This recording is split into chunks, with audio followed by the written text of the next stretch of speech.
नमस्कार मित्रांनो, welcome back to our channel. तर बघूया आज मार्केटमध्ये आपण काय केलं आणि उद्या काय करणार आहोत. आज जर बघितलं तर मार्केट काय झालं, गॅप डाउन ओपन झालं आणि त्यानंतर ते कंटिन्यू साइडवेज राहिलं. सो ह्याच्यामध्ये ट्रेंडिंग मूव्ह किंवा म्हणजे मोमेंटम मार्केटमध्ये नव्हती. तरी पण आपण 1-2 स्कॅल्प टाकले आणि दिवस चांगला गेला आपला. ठीक आहे.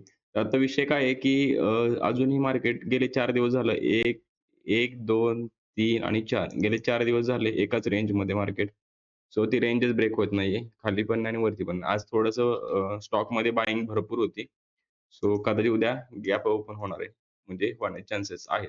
त्याचं कारण असं आहे, की आज हे फक्त एक्सपायरीमुळे कॉम्प्रेस करून ठेवलं. कारण ह्यांना रेंज सापडली ना याची प्रॉपर एक कॉम्प्रेस करायला ऑप्शन सेलरला चांगली रेंज सापडली, जी की त्या रेंजच्या 176 पॉइंटची रेंज आहे. ठीक आहे, 180 पॉइंट समथिंग. तर आता विषय काय आहे? 1 मिनिटं.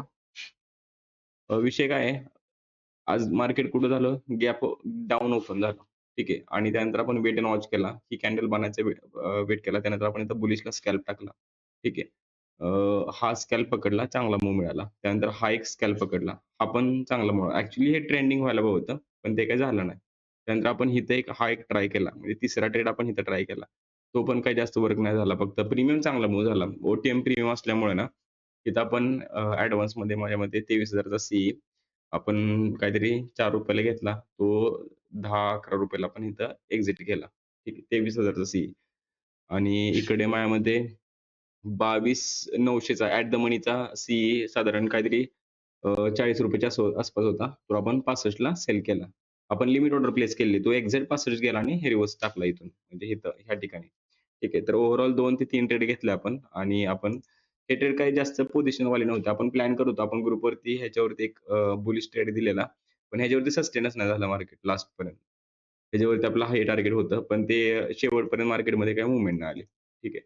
तर असा आजचा दिवस पूर्णपणे साइडवेज गेला. ऑप्शन सेलर हेवी होते आणि बऱ्यापैकी त्यांनी आज ऑप्शन सेलरला कॉम्प्रेस करून ठेवलं. म्हणजे ऑप्शन बायरला कॉम्प्रेस करून ठेवलं. ज्यांनी स्कॅल्प एंड रन केलं ते प्रॉफिटेबल, अदरवाईज मार्केटमध्ये मूव्हमेंट नव्हती. ठीक आहे. तर असा आजचा दिवस होता.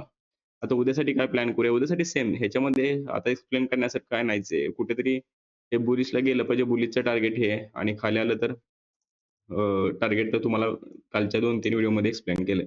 सो इन बिटवीन ह्या रेंजमध्ये जरी उद्या ओपन झालं, जरी समजा की आपण ओपन झालं आणि सस्टेन जर झालं खाली, तर मग सेलला जायचं. फक्त ट्रॅप जर झालं पुन्हा आणखीन, तर मग बुलिश सो ट्रॅप मूव्ह जो असेल ना, फॉर एक्झाम्पल इथे एक्सप्लेन करतो.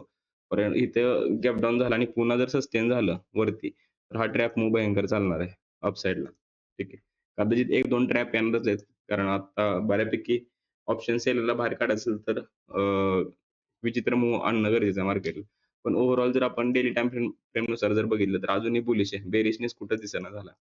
सो शक्यतो बेरिसला ट्रॅप होऊ नका. बेरिसला प्रॉपर कन्फर्मेशन घ्या आणि मग ट्रेड करा. आज आपण एक बऱ्यापैकी म्हणजे ट्रेड अव्हॉइड केले.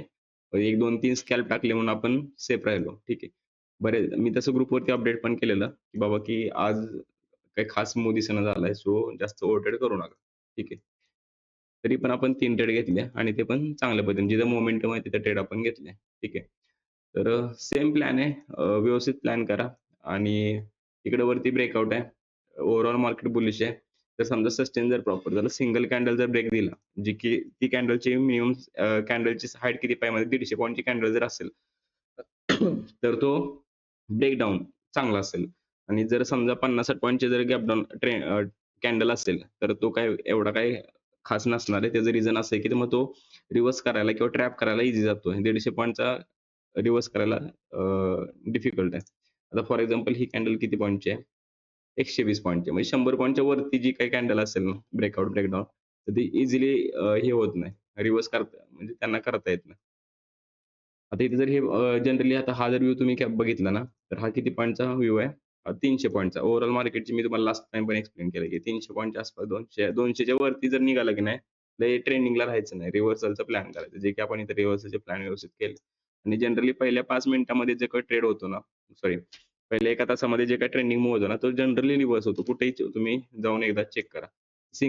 पहिल्या 15 मिनिटाची कॅन्डल, दुसरी आणि तिसरी 3 कॅन्डल जर रेड वाढल्या, तर तिथं हमखास थांबायचं आपल्याला. त्यानंतर ते तुम्हाला रिव्हर्सलचाच ट्रेड घ्यायचा. तिथे तुम्हाला बेरीजचा ट्रेड घ्यायचा नाही. पण हा इथं फक्त एक्सेप्शनल काय असतं, एक्सेप्शनल तर तर इथं विषय काय आहे, जर समजा इथं ब्रेकडाउन झाला आणि इथंच कन्सोलिडेट करतंय, तर मग इथं नवीन टार्गेट टार्गेट मिळतं. मग ते इंट्राडे टार्गेट मग फ्लॅग आणि बोलनुसार मग हे असे पूर्ण डाउनला मिळतात. म्हणजे जेवढं कन्सोलिडेशन होईल तेवढं. ठीक आहे. तर हे झाला एक्सप्लेनेशनचा भाग आणि ओव्हरऑल जर प्लॅन तुम्हाला मी सांगितलाय. तर अशा ठिकाणी आपले व्हिडिओ जर आवडत असतील, तर लाईक, शेअर, सबस्क्राईब, कमेंट करा आणि आपल्या मित्रांना पाठवा.